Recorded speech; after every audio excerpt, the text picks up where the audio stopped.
Action. Bah attends, mais c'est bon, laisse-moi faire. Bonjour à tous et à toutes. Aujourd'hui, nous allons passer de ça à ça. Voilà, vous n'avez pas reconnu, c'est un cordon bleu. Là, il est encore emballé dans son emballage d'origine, qui est dans son lieu naturel. Voilà, donc on va faire un cordon bleu de poulet.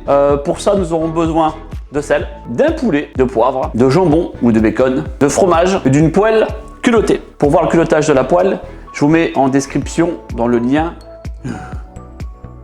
N'hésitez pas à lâcher un commentaire en bas dans la vidéo, de partager, de mettre un pouce bleu, il y a des pouces bleus sur YouTube, un pouce, peu importe la couleur, mais du moment qu'il est vers le haut, de vous abonner pour pas rater les prochaines vidéos. Et là, aujourd'hui, nous allons cuisiner un cordon bleu maison. C'est un versus cordon bleu industriel à cordon bleu maison en 5 minutes. Qu'est-ce qu'il faudrait donc pour la panure? Des œufs, de la farine et une panure spéciale. Pour moi, j'ai récupéré du pain pour la panure. Donc j'avais du vieux pain que je mettais sur mon balcon pour nourrir les oiseaux et les pigeons. Il vous reste aussi quelques biscottes, donc des biscottes, du pain et des biscottes. Et avant toute chose, on va d'abord se changer. Donc c'est parti pour la recette. N'oubliez pas de vous abonner, de liker, de partager et de kiffer. Alors après avoir désinfecté le plan de travail, lavé les mains, on va préparer le poulet. Alors, on enlève cette partie ici,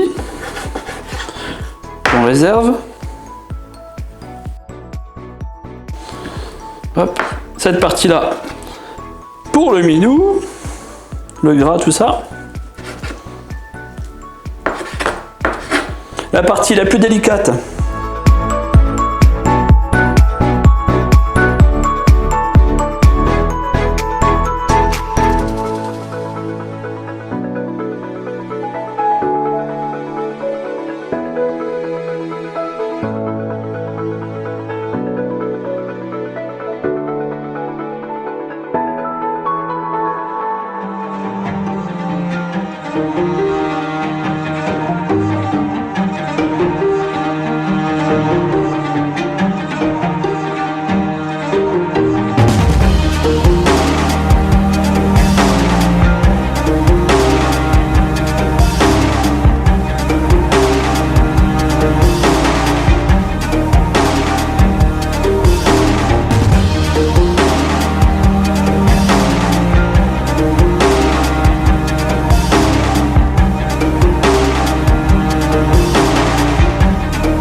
On tapote légèrement sur la bête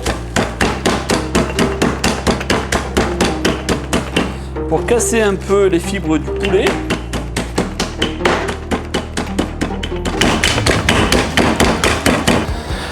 Pendant ce temps-là, on préchauffe le four à 180 degrés.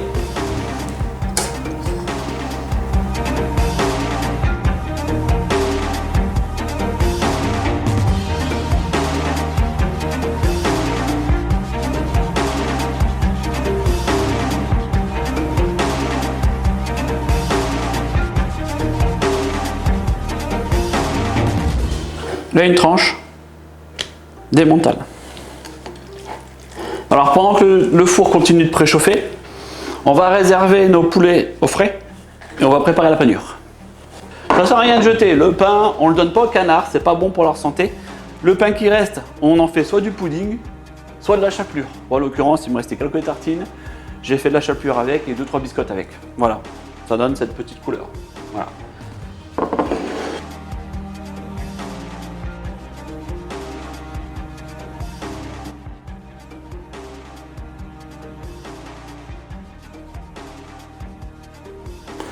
En fait, ça absorbe un peu l'humidité du poulet. Œuf. Donc dans l'œuf, effectivement, on a rajouté un peu de sel, un peu de poivre et un tout petit peu de thym. On repasse dans la panure. 3 biscottes, 2 restants de pain et on remet.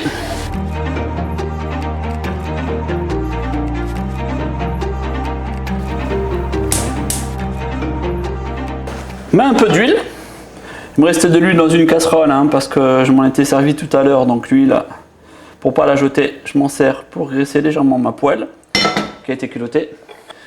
À peu près 5 g de beurre. En fait, le beurre va nous servir de témoin de chauffe.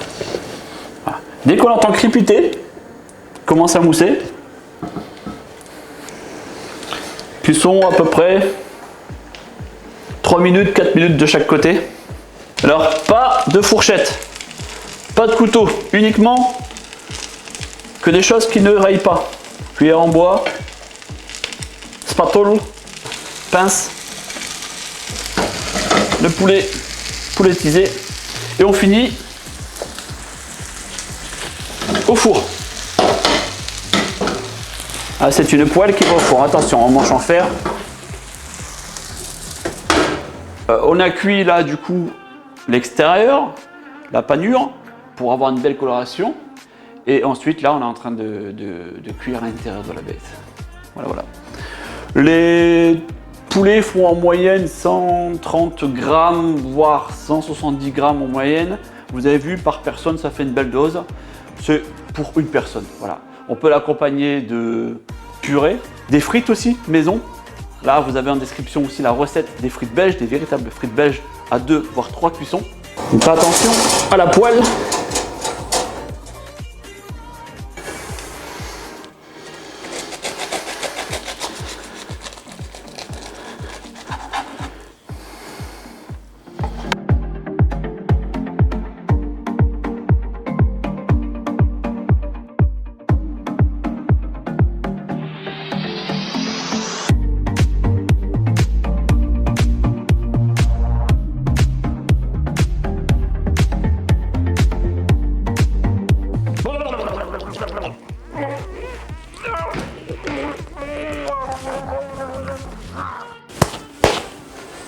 Pourquoi j'ai fait ça?